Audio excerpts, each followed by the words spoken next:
మహాశివరాత్రి పర్వదినాన్ని పురస్కరించుకుని శ్రీ మల్లికార్జున స్వామి ఆలయంలో ఒగ్గు పూజారులు పెద్దపట్నం వేసి ప్రత్యేక పూజలు నిర్వహించారు.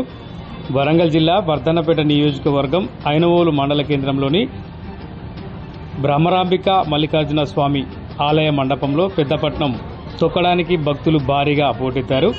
కోరిన కోరికలు తీర్చే కొంగు బంగారం శ్రీ ఐనవోలు మల్లికార్జున స్వామి ఆలయ ప్రాంగణంలో మహాశివరాత్రి పర్వదినాన్ని పురస్కరించుకుని పెద్దపట్నం తొక్కి నృత్యాలు చేసి తమ మొక్కులు చెల్లించుకుంటున్న భక్తులు.